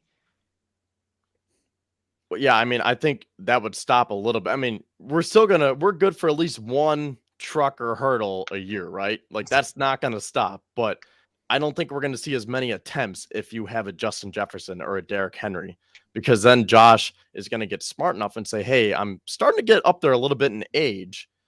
I don't need to do it all myself anymore." And really, not to get too off topic here, because this could be a great topic for the summer. But I think that's Josh Allen's biggest thing that he needs to work on this year. Like last year, the big thing with Josh was that he needed to work on leading his receivers to get yards after the catch. And it's like, man, this guy is so polished. What else can he improve upon? And it's like, well, he could lead them to better spots where they can get 10 more yards after the catch instead of getting tackled right away. And now we see going into this season, I would say the biggest problem that Josh has to correct moving forward is that he needs to learn that he doesn't have to do it all by himself. As great as he is, he has teammates for a reason.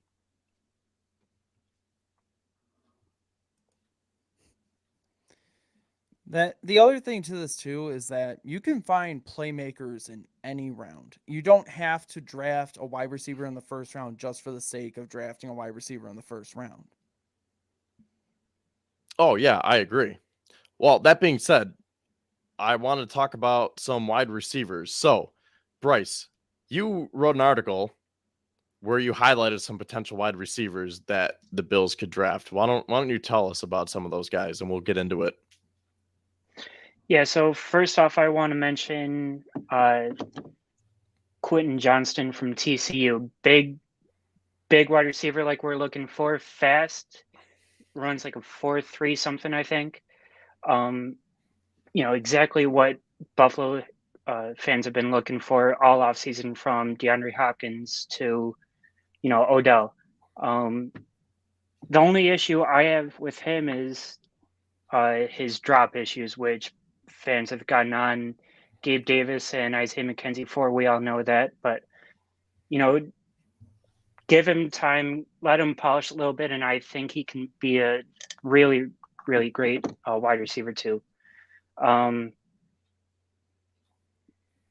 one I would like to mention is Zay Flowers from, excuse me, from Boston College. He's another one I like.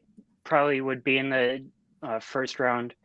Not as big. He's only 5'9", 182 pounds, but he still has that same big play ability that most of these wide receivers have in this draft. He finished the season with 1,077 yards and 12 touchdowns on 78 receptions. So I think down the road after Stephon Diggs leaves, we can have him as our wide receiver one and be completely fine with it. No worries at all. Well, I'm glad you mentioned with Quentin Johnston about the drops, because I was looking at someone like a Cedric Tillman. You guys have probably heard me talk about him in the past on here. And the thing with Cedric Tillman is kind of similar with Quentin Johnston, that they are those big bodied receivers, go up, make the contested catch. And Tillman, I haven't seen that he drops passes. They're saying that's the thing with Quentin Johnston, right? That he can't necessarily hang on to the ball. But if you couple those two guys together, the one knock on Cedric Tillman is that he has a limited route tree. So if we're trying to find an improved version of Gabe Davis, if the Bills cannot re-sign Gabe Davis, what do we think about Quentin Johnston or Cedric Tillman, knowing that both of those guys do, at least in college, what Gabe Davis did last year: drop the ball and run limited routes? Now, yeah, you can improve his route tree if you teach him how to do it. And maybe you can teach Quentin Johnston how to hang on to the ball better. But for as much as we're saying, oh, draft a wide receiver, get Gabe Davis's replacement, I think you have to be very cautious, because what if you just get a Gabe Davis 2.0 where it's pretty much the same thing, but you just get 2 years or 3 years younger? I think if you get a Gabe Davis 2.0 and let him redshirt this year for all intents and purposes or have a limited role and improve on the drops, that could be a good thing. Like, Gabe Davis is not a bad wide receiver too. It's just he needs to drop less passes. That's really the only issue. That's the only reason people went from considering him to be an all-pro caliber player to, oh, he's a bum, we need to let him walk next year. It's because he dropped passes. That's really it. And every receiver drops a few here or there. He just happened to drop a few more than people would like. But the one thing that I'll say about that, though, is if you're saying that he can sit behind Diggs and Davis this year, whoever that rookie is at the Bills draft, the Bills essentially did that with Gabe Davis, where they slow played him. And then this year, when he was supposed to take over as wide receiver 2, was when he was underwhelming. Like, he looked very promising in that backseat role. And then this year, he had statistically his best year, but from what was expected of him, arguably his worst year. From expectations standpoint, it was not his best year, but it was his best year statistically.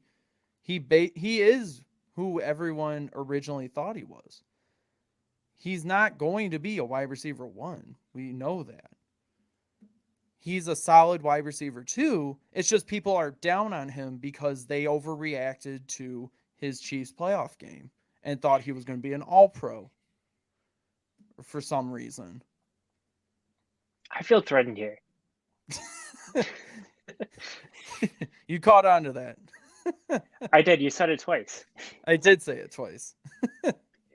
But the difference, in my opinion, between Johnston and Gabe Davis is Johnston's route running ability, because he can play effective against both zone and man coverages. He showed it, throughout his entire collegiate career. So let me put it back. Let me ask the question this way now. For as much as we're talking about the Bills trading back, and my article last week was about the Bills are setting themselves up to draft defense. If Quentin Johnston is there at 27, do you take him? No, because I don't think he's going to be a first-round pick. I would love to see him more in the probably second round at our pick. Would you take Quentin Johnston at 27, Zach? I don't know enough about him to really make an informed opinion about him.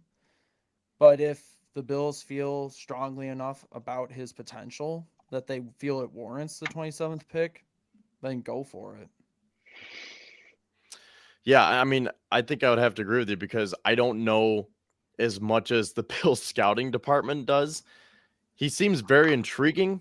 I would definitely be down for it, but I would just need to look into it a little bit more because those drops are a big concern.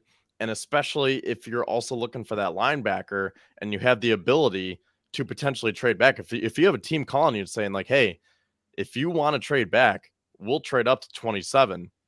And knowing that you could go back to, let's just use the trade that I proposed with the Seahawks. Let's say that the Seahawks are willing to make that trade and you decline it and say, now we're just going to take Quentin Johnston. We'll worry about a linebacker. I don't know. I think I would have to go with that trade with Seattle because I think this wide receiver class is deeper than the linebacker class where there's a drop off after the top 3 or 4 linebackers where you could probably get a wide receiver on day 2. And I wouldn't really hate a wide receiver pick on day 2, but I feel like, this year I like to see someone maybe on the offensive line, a tackle or guard instead of wide receiver round 2, because, the wide receiver draft is deep in my opinion this year. You can get someone kind of in mid rounds or, 3rd or 4th.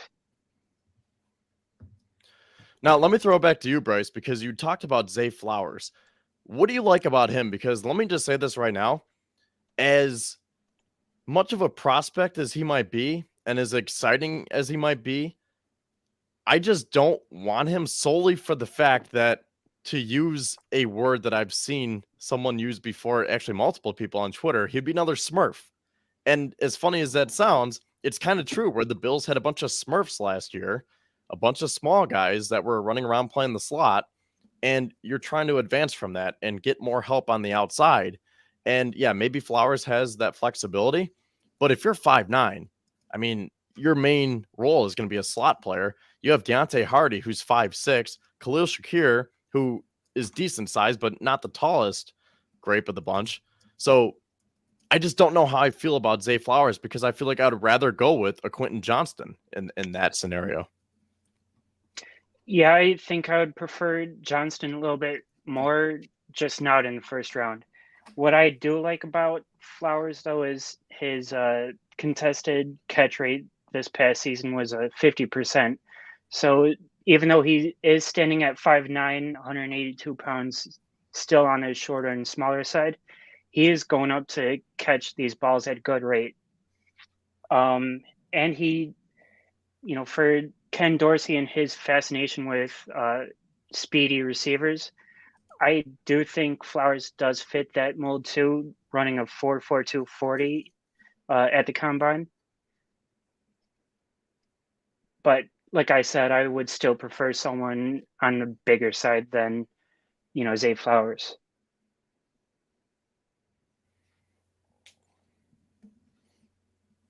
And I kind of agree with Bryce here. I think that we have enough of these shorter, speedier guys. You need somebody. People want to replace Gabe Davis, and they want to replace him with someone who's sort of a similar size. But ideally, you find someone who sort of has Gabe's size, but is a bit quicker. Somebody who can be the best of both worlds. He has the size to be a contested catch guy and play both outside and in the slot, and also has sure hands and can make good route cuts. And I think that you can, if you don't find it early, you just got to wait until day 3. I think that day 2 that should be where you take some of the other positions that you really need, like defensive tackle. You kind of just get the beef in that second and third round. Well, that all goes back. Tackle. That all goes back to the value that we were talking about at the outset of the show, where maybe there's not the value that you would want in a first round wide receiver. And I see some people are talking about these guys in the comments, but 2 wide receivers who I think could be a sneaky option for the Bills, and a couple of guys that I've been warming up to lately, are A.T. Perry and Jonathan Mingo. What do you guys think about those 2 guys? Zach, you want to go first here? Sure. Jonathan Mingo is the guy who I recently kind of popped up on my radar, and I'm liking him. I think, like I said, you can find quality receivers in the 4th round, 5th round. Mingo would definitely be someone I'd target in the 4th round. And I've been seeing where he's climbing the charts now because he has a lot of upside where he could be maybe even a day 2 pick. That is true. If enough fan bases are talking about the same guy as a potential bargain on day 3, then he won't be a potential bargain on day 3. He'll end up going on day 2. Bryce, what do you think about Mingo? Because, just looking at his scouting report here, I'm just going to read a couple of the reasons to buy in and reasons for concern. So, top reasons to buy in: run after the catch ability, play strength, and playmaking ability. And he has size. He's listed as 6'2", 225. So, I mean, that just jumps out to you right there. But then top reasons for concern: the ability to separate vertically, which really, that's not a concern for me. The Bills have enough of that vertical presence. They don't need another one. Yeah. Route running, and can he catch the ball away from his body? And here's the thing. The ideal role for him is utilized in the slot / jet motion handoffs. And again, this comes back to Dorsey, where he didn't know what to do with those guys last year. We didn't see those jet sweeps. We didn't see the trickery because they're saying that he doesn't have the speed to separate from his defenders vertically. But if you get him out in space, run after the catch is where he can flash. So again, this comes down to Ken Dorsey.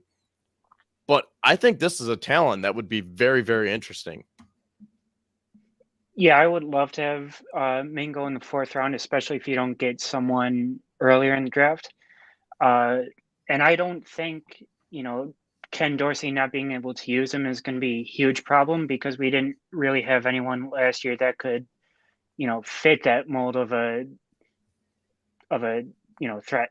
Because McKenzie was slotted or starting in the slot. So, and in previous years when you had Cole Beasley, you had McKenzie taking those jet motions. So now, if we can draft somebody, I think Dorsey might go back to that a little bit more. My issue is the route running though with him because we've seen it before, with Stephon Diggs, that Bills really do value receivers route running. Yeah, and before we move on here, I mean, man, already an hour and 36 minutes into the show, and I want to talk about a few other positions here. We're not going to do the whole draft tonight. I just want to go up through at least round 4 because, again, that is where our mock draft is. So I want to talk about a few other positions that fit up until round 4, at least in terms of my eyes here. But before we do that, a couple of other wide receivers that I like. Rashee Rice, I think that could be very interesting, and Jaden Reed. What do you guys think about those guys? Because just on the surface, with Rashee Rice, he has ball skills, size, athleticism, an alpha mentality. He has that upside. But again, the main concern here with him is that he has dropped passes before.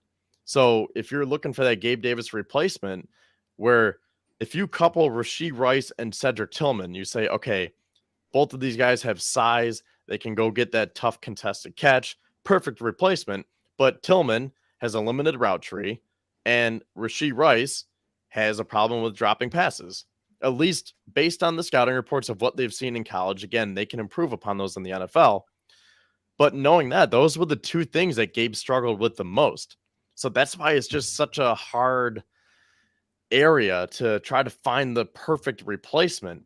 And before I let you guys jump in here, I just want to say I already mentioned his name, but Jaden Reed, I think could be interesting. He might not have the size. He's listed at 5'11", 6 foot on a good day, but they're saying he could be a Stephon Diggs type of receiver where he's very versatile and he kind of plays bigger than he is.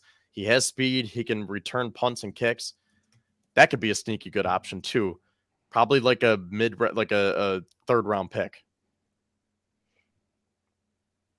Yeah, out of those two guys that you listed, Rice is probably my favorite just because of his size and weight.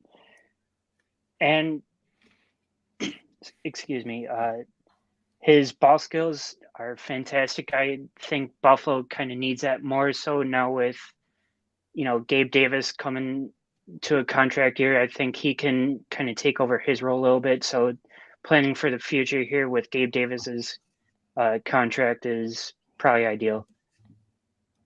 Zach, you have a preference for any of those two guys? And I think that, like Bryce said, if you're looking for a bigger receiver, then Rice would be your guy. But also, it's it's hard to resist Jaden Reed because of the good things I've heard about him, and also the fact that people are getting Stephon Diggs vibes. We all love Diggs. Why not find another guy like him? And if a player can play bigger than his stature, I think that's okay too. So before we jump into the tight ends here, is there a certain one that sticks out between Cedric Tillman, Rashee Rice, Jonathan Mingo, Jaden Reed, and A.T. Perry? Because I think all these guys have those abilities when you do some research on them where you're just like, ooh, this is really interesting. I could see him fitting in here. This is a great piece for the Bills offense.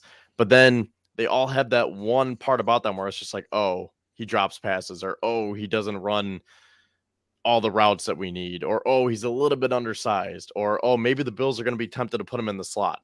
So is there one that really stands out? Because to me, as much as I talked about a guy like Cedric Tillman, I mean, the more you look into it, the more you see these different abilities. And again, it's just tough. So I don't know if I have a lead candidate right now, but I think all of them are very, very interesting to say the least. Yeah, Mingo would probably be my favorite just because, of his versatility. He can, run these jet sweeps and can play wide receiver at a high rate. I think that would have to be my pick out of that bunch you listed. Zach, what are you thinking? I think I have to agree with Bryce. I think Mingo is my favorite of those guys. Okay. And, as much as I said I can't really choose one out of the group, I've been talking about Cedric Tillman, so I got to stay true to myself there. But aside from that, like I said, Mingo, I'll agree there. And A.T. Perry, he's definitely growing on me too. So, okay. Jumping over to the tight ends now. What do you guys think about this position? Because I think going back to the whole assessing the value of different positions in different rounds, I'm thinking that round 3, round 4, specifically round 4, in terms of what I have in my mock draft coming out tomorrow, I think that could be where there's good value in getting a tight end, because I don't want this to turn into another Tommy Sweeney where it's just like, we'll take a flyer on someone late day 3. Like, I want there to be a proven guy with a track record. Do I want them to spend a first round pick on a tight end when we already have Dawson Knox? No. Like, if you really like Darnell Washington and you just think that he is going to add an immediate boost to your offense and your blocking and your running game, maybe, but I just don't see that really fitting in right now when we talked about the linebacker and the wide receiver rooms. So again, I'm thinking tight end round 3, round 4. How do you guys see this? I like him. I would have to agree there, round 3, round 4. I do like wide receiver round 4, so I might be leaning more towards round 3. And if I had to choose between a tight end I like, it would probably be Cade Stover from Ohio State. He's not going to be the most athletic guy, but he doesn't shy away from contact either. He had 10 broken tackles on only 35 catches last season. Zach, you got a guy that you like here? For round 3, round 4, probably not. Like I said, I feel like this tight end draft is pretty deep, so you're going to have some quality prospects that you might be able to get. I would say maybe Michigan's tight end Luke Schoonmaker, maybe round 4, round 5. Like he isn't the the best receiving threat, but he is a plus it brings you a lot of benefit as a run blocker. And he has decent enough receiving ability where he could fill that opposite role that the Bills seem to prefer in their tight end room. They prefer to have a receiving threat and a run blocker. I'm glad you brought that up, and I'm glad Roy said that too, because this is my lead candidate here. And I agree that I think he could be right around that round 4 spot, because how I open up the show, I was saying the best way to find a compliment to Dawson Knox is by finding someone who does the exact opposite. So when I was going through and trying to scout these guys, the first thing that they say about Luke Schoonmaker is that he is a willing and effective run blocker. And that is arguably his best trait, because he really wasn't an option in the passing game. I would have to double check, but I'm not even sure if he eclipsed 700 career receiving yards in his 4 years at Michigan. So this is mainly a block first tight end. And I think if you pair him with Dawson Knox, I don't want to say that's going to be like this new dynamic duo in terms of tight ends at the NFL level, but I think that's definitely an upgrade over Dawson Knox and Tommy Sweeney, or Quentin Morris for that matter. Yeah, and I think it would be all right taking a blocking tight end early on in this draft, just because you have Dawson Knox and Quentin Morris to be your receiving tight ends, your pass catchers. Now, another guy that could potentially be a fit, Tucker Kraft from South Dakota State. They're saying he could be like another Dallas Goedert, where he just has a lot of size and athleticism. But I think a guy like that, it seems like you would want to use him more in the passing game, because if he has that length and that athleticism, you want to exploit the defense that way, where he might not be a blocking first tight end. And that's what they said that he's relied heavily upon they said in the passing game, but also the running game because of that strength. But I feel like if a guy like that has traits, an NFL team would want to tap into that potential and say, you know what, you're going to be part of our passing offense, like a Dallas Goedert, we're going to put you down the field and see what happens here. So I think Tucker Kraft is definitely interesting, but he might not be there in round 4. And if you're trying to fill linebacker, wide receiver, maybe defensive tackle, I think he might be gone by then. Same with Darnell Washington. He's probably one of, if not the best tight ends in the draft here. And that's the thing with him. Blocking first tight end. He is physically imposing, has a ton of size. He can be used in pass protection, run blocking, whatever you need him to do. I think he's going to be gone, though. And again, would that be a reach in terms of your team's needs if you go try to get Darnell Washington? And just a couple other guys to round this out before we get to defensive tackles before we round out the show here. Sam Laporta from Iowa and Zach Kuntz from Old Dominion. Those could be options as well. But Laporta, they're saying that he's a sound route runner. But here's a knock on him. Opponents play right through him.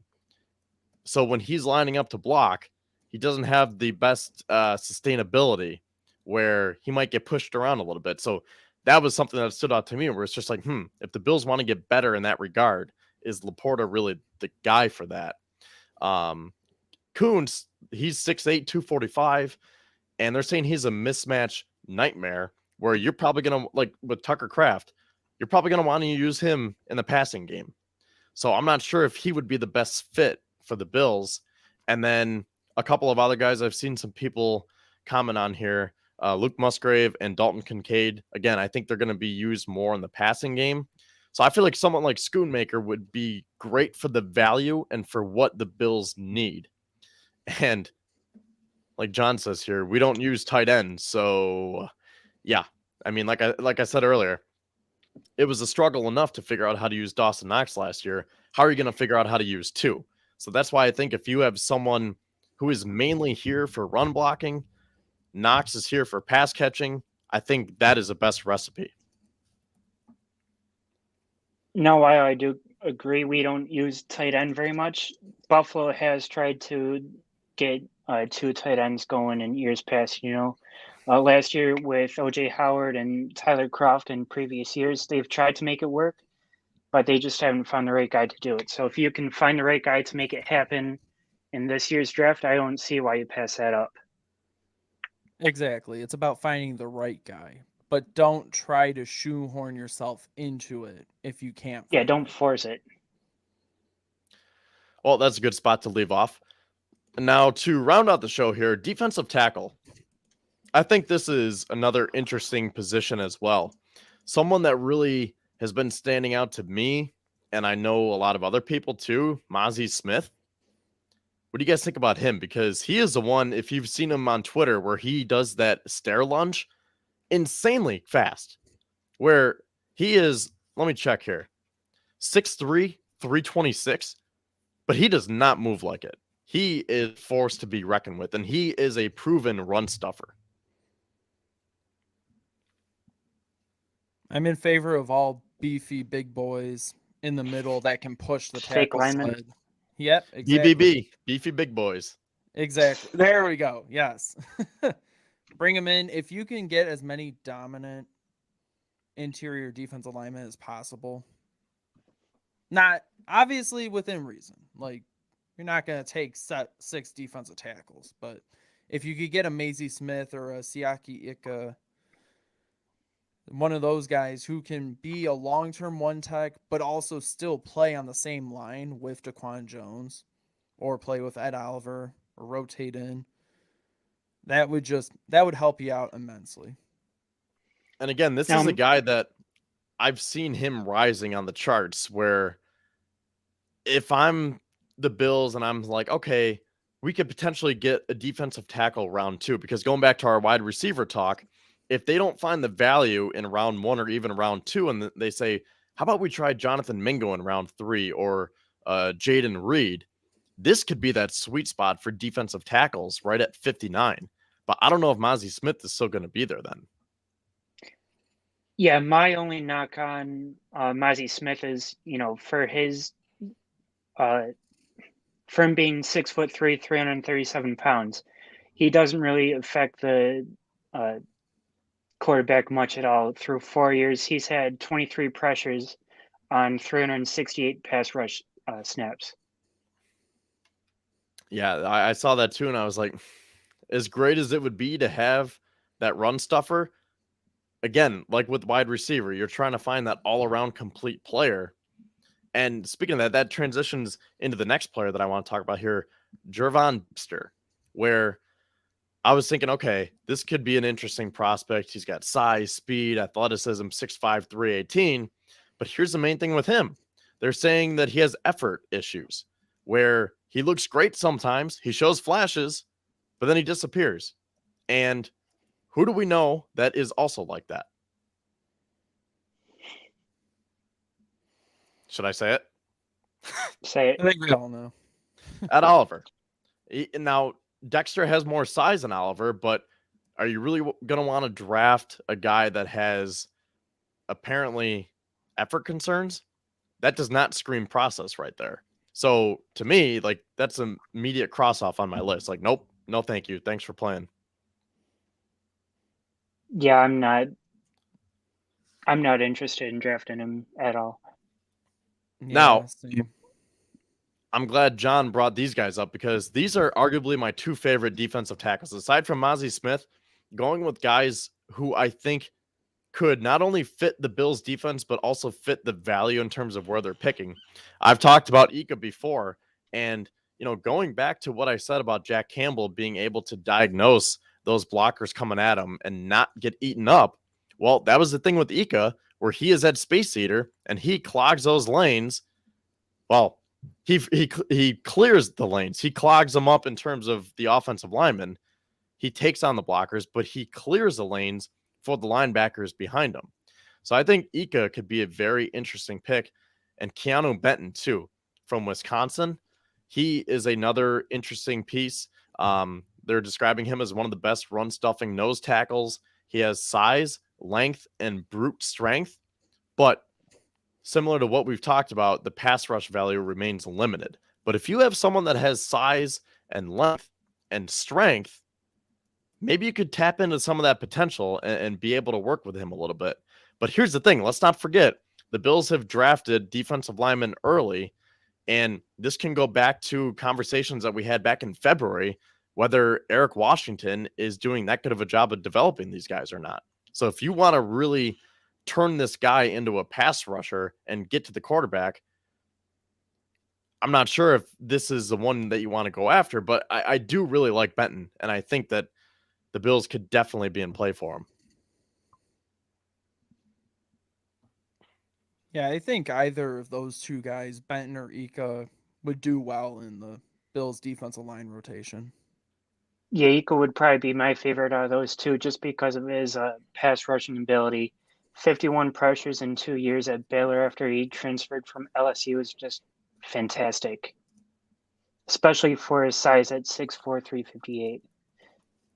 Well, don't forget he lost 20 pounds, but I mean, still 338. That's still pretty sizable. Still beefy. Big beefy boys, big baller Beane. Draft the beef and re-sign Oliver. I'm good with letting Oliver walk. Yeah, if he wants, that's something we really haven't mentioned yet. With Jeffrey Simmons getting that big contract extension, Ed Oliver's eyes were lighting up. And my only issue with that is he hasn't produced at the same level at all as Jeffrey Simmons has. Unless we play Dallas, 17 weeks out of the year, Ed Oliver's not doing anything at all. Or Thanksgiving. Yeah, or Thanksgiving when he has 3 sacks every year. Now, one last defensive tackle that I want to throw on here. Yeah, only DT worth resigning is Daquan. Zach Pickens. Zach Vaughn. I'm going to ask you about Zach Pickens because he spells his name with 2 C's. Do you have any thoughts on Zach Pickens? Because this could be an interesting option where maybe the Bills miss out on some of these guys that we've been talking about, but he might be there in round 4, maybe even round 5. Yeah, I mean, I don't really know enough about him. I'll have to look into him, but I don't know enough about him to discuss him. Basically, what I gathered from him is, again, he has athleticism. He's got quick hand speed to win the point of attack. He uses power and strength in the running game, but he struggles against double teams. So that was a knock there, where if you're trying to get that space eater to clog up, the middle of the field there and let Jack Campbell roam around free, or whoever is playing that Mike linebacker position, I'm not sure if Zach Pickens would necessarily be the guy. He's listed at 6'4", 305. So, I mean, yeah, he's over 300 pounds, but Still on the smaller side for how tall he is. yeah. So, I mean, that could be an interesting discussion to have here, too, real quick. What kind of size are we looking for here? Like, do we need someone like an Ika who's going to be 340, 350? Or can we get by with a 300-pounder or someone in the middle? Like, how do you guys see this in terms of weight and size? Well, I would say that I would be looking for DT that's over 300 pounds. And I think, didn't Pickens weigh in at the combine at like 291 or something? Yeah, Did he? Draft Network has him listed at 6'4", 291, so he's probably going to have to gain a few pounds before his season. Yeah. And like Benton, even though initially he was like 6'4", 315, he weighed in at the combine at 309. So he did lose a few pounds, but he's still, still big enough where, and he has that, the upside going into it. And like you said, Ika lost 20 some pounds in the draft process. So, but he's still big and beefy. I'm just saying I wouldn't want to go for one of those undersized defensive tackles like Pickens, like Ed Oliver, like Dexter. Well, for what it's worth, Daquan Jones is 317 pounds and Star Lotulelei was 311. So just to put into perspective of the size that we're looking for here, I would say based off of that, you're looking for a guy who's at least 310 pounds. Would you guys agree? I would say Yeah. so, yeah, just if we're going to play that superlative game. Okay, and one final question here for you guys as we finish out the show for tonight. Do you have any prospects in mind for defensive end?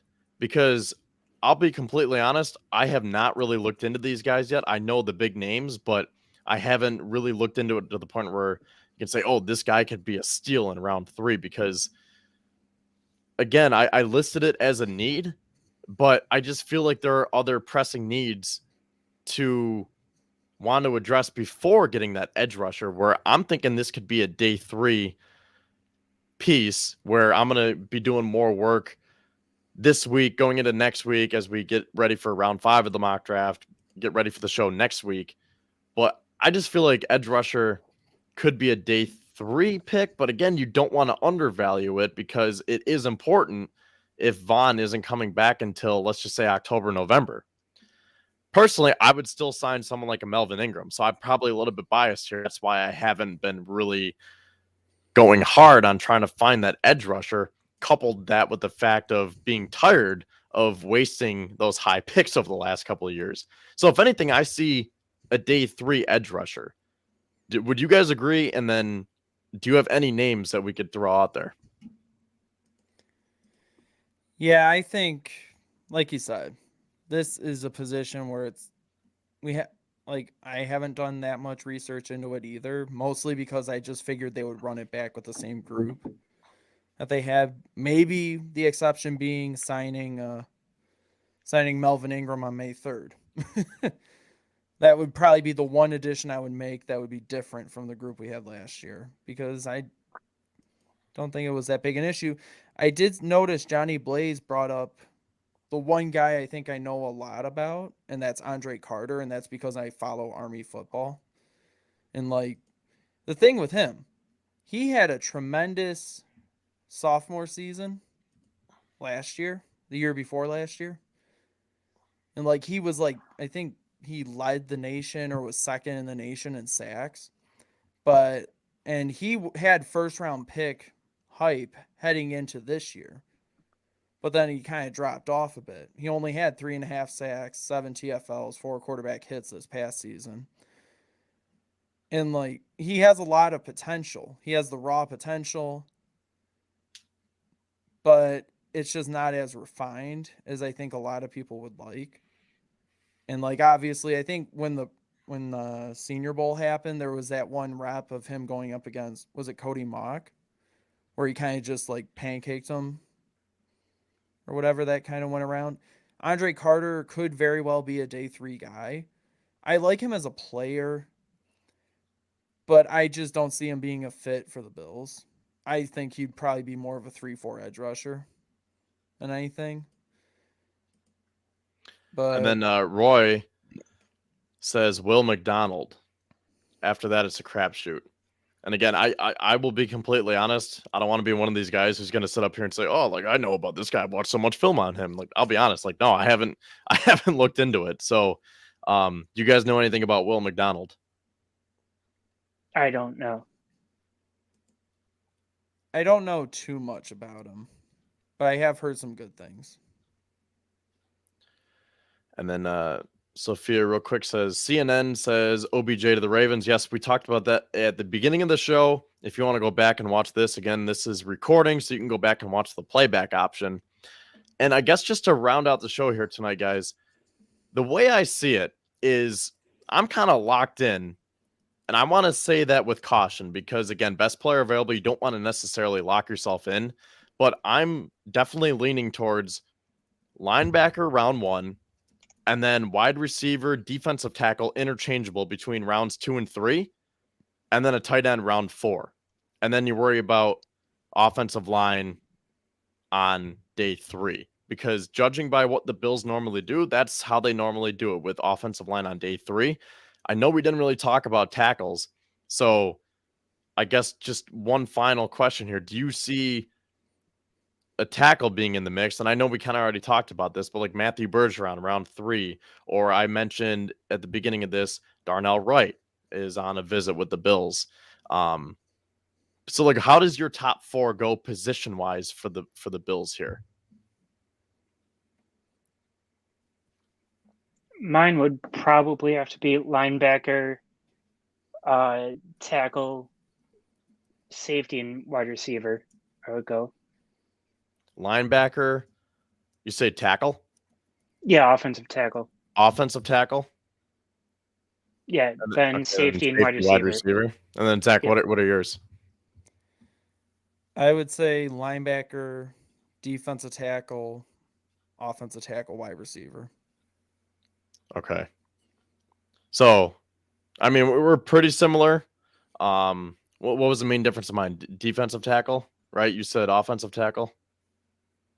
Me, yeah. I mean, I had defensive tackle second. I don't know if you had. Oh, yeah, no, you said linebacker, Ones. defensive tackle, wide receiver, and what was your 4th? I said offensive tackle third and then wide receiver 4th. But... Oh, that was the one difference. I have a tight end. You have an offensive tackle. So, I mean, yeah, we're pretty similar here in terms of what the Bills are doing. But I think that's a good spot to leave it at where, again, we're going to have round 4 of the mock draft coming out tomorrow on thebuffalofanatics.com. And Zach is actually going on vacation starting tomorrow. So I will be doing most, if not all, of the editing this week. And then Zach will not be here for the show. Bryce will be here. We'll see if we can get any of our other writers on. And I'm also working on bringing in a guest or 2. So stay tuned for that as we are ramping things up as we get closer to the draft. Going to start looking at some mock drafts. I mean, we've been doing mock drafts, but I definitely want to start doing more of those and putting them on the screen for you guys to see here. So with that, do you guys have anything to say, anything to plug? Bryce, you working on anything right now? Not at the moment. No, I'm still trying to come up with an article to write. And Zach, you got any final words before you hit the dusty trail? Just that we're getting a little closer to draft day. So Obviously, we're going to have a couple more mock draft Mondays before then. And enjoy next week because I will be out of town on my spring break. What part of Florida are you going to? I'm not sure where we're going. I think it's near like Sarasota or something. You're just going to drive and wherever the breeze takes you. Yep, flying down, going to wherever it is. Put my phone in do not disturb. All right. Well, with that, thank you guys for joining me. And thank you for everyone who watched tonight and commented along. Again, this is a Writers Club on the Buffalo Fanatics, streaming live on YouTube, Facebook, Twitter, and Twitch. Can't forget about Twitch. So if you guys want to go back and watch, we will have all this ready for you to go do that. Maybe we'll clip some stuff up, put that out there throughout the week, and just stay tuned for the Monday mock drafts and all of our articles. So with that, Kevin Syracuse, Zach Vaughn, and Bryce Martino, have a good rest of your evening. Happy Easter again. And, of course, go Bills. Go Bills. Go Bills.